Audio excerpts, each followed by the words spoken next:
A ver, pensemos en esto. ¿Qué pasa cuando un presidente dice no a uno de los tratos militares más grandes en la historia de su país, pero el sistema detrás de él decide que la respuesta es sí? Pues esta es la historia de una orden, una contradicción y una crisis que sacudió hasta los cimientos del poder en Perú. La pregunta es súper directa, y la verdad suena a algo que no podría pasar, ¿cierto? ¿Puede un presidente dar una orden y que el sistema haga exactamente lo opuesto? Pues este fue el enigma que se apoderó de Perú y que de paso nos reveló una fractura profundísima en su gobierno. Y bueno, todo arranca justo aquí, con la negativa presidencial. Una declaración pública que buscaba frenar en seco una decisión de miles de millones de dólares.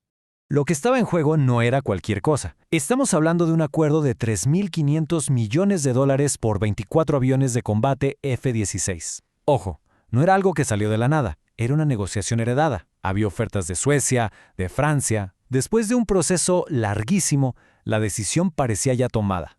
Y justo entonces el presidente interino, José María Balcázar, sale y dice algo que nadie esperaba. Cito textualmente. Esta decisión le corresponde al próximo gobierno. No vamos a comprometer una suma de dinero tan grande. Su lógica era clara. A ver, somos un gobierno de transición, ¿cómo vamos a amarrar al país con una deuda así de enorme? Pero, y aquí es donde la historia da un giro de 180 grados. Porque mientras el presidente decía no públicamente, con todo el país viéndolo, el sistema, por su lado, ya estaba moviendo 462 millones de dólares. Era, ni más ni menos, que el primer pago del contrato, y el Ministerio de Economía ya lo estaba procesando. Así, tal cual. La orden del presidente simplemente fue ignorada. Y lo que vino después fue, pues, la respuesta del sistema. Una cadena de movidas por debajo del agua que iban totalmente en contra de lo que el jefe de Estado había dicho públicamente. Fíjense en la velocidad con la que se desató todo. El 17 de abril, el presidente dice que va a posponer el trato. Apenas 3 días después, el 20, el Ministerio de Defensa firma los contratos, a escondidas. Para el 22, mientras Balcázar insiste en su no, sus propios ministros renuncian y ese mismo día se transfiere el pago millonario. O sea, en menos de una semana, el gobierno se rompió por completo. ¡Una locura! Y claro, el resultado inmediato fue mucho más que un simple malentendido. Fue una fractura total del poder. El gobierno literalmente se partió en dos desde adentro. Y aquí es donde vemos dos versiones que simplemente no pueden coexistir. Por un lado, tienes al presidente Balcázar asegurando, yo no he intervenido, esos contratos no han sido firmados. Pero por el otro, sale su propio ex canciller y lo desmiente en su cara diciendo, este contrato se firmó el lunes, eso es una mentira flagrante. O sea, lo estaba acusando frente a todos de mentirle al país. Así de grave.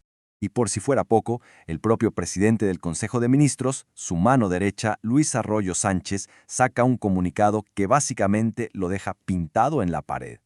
Confirmaba que el gobierno seguía adelante con el contrato. Imagínense la escena. El presidente quedó totalmente solo dentro de su propio equipo. Y bueno, cuando crees que la cosa no se puede complicar más, entra en escena la presión externa. Lo que era una bronca interna, de repente se convierte en un problema internacional. Resulta que, tras el primer anuncio de Balcázar, el embajador de Estados Unidos, Bernie Navarro, lanzó esta advertencia que no sonó nada amigable. Mucha gente la interpretó como una amenaza, sin rodeos, dejando claro que Estados Unidos no iba a dejar que el acuerdo se cayera tan fácil. De repente, el pleito ya no era solo peruano, ahora era geopolítico. Pero ojo, la presión no venía nada más de afuera. El verdadero campo de batalla se estaba preparando en otro lado, en el corazón del poder legislativo, o sea, en el Congreso. Lo que se empezó a mover fue una moción de censura. Y aquí hay que entender un detalle clave para ver por qué era tan grave. Resulta que Balcázar era presidente del país porque era presidente del Congreso. Así que si lo quitaban de un puesto, ¡pum!, se caía del otro automáticamente. Era básicamente una jugada de jaque mate político. Con todo este relajo político y diplomático, volvemos a la pregunta central de toda esta crisis. ¿Quién tiene realmente el control? Las consecuencias inmediatas fueron un desastre total. Ministros clave se van, se viene una moción de censura que amenaza con tumbar al presidente y, para acabarla, una crisis de credibilidad con otros países. En resumen, el gobierno estaba en una guerra civil a la vista de todos. Y aquí está el meollo del asunto. Esto ya no se trataba de aviones, se convirtió en algo mucho más profundo. Una crisis sobre quién manda de verdad, quién tiene el control, quién es legítimo. Porque, a ver, Si las órdenes del presidente son ignoradas por su propia gente, lo que está en juego es el sistema entero, ¿no? Y todo esto nos regresa una vez más a la pregunta del inicio. Pero ahora, después de todo lo que hemos visto, suena mucho más fuerte. Si el presidente da una orden, pero el sistema hace lo que quiere, entonces la pregunta es obligada. ¿Quién tiene realmente el poder?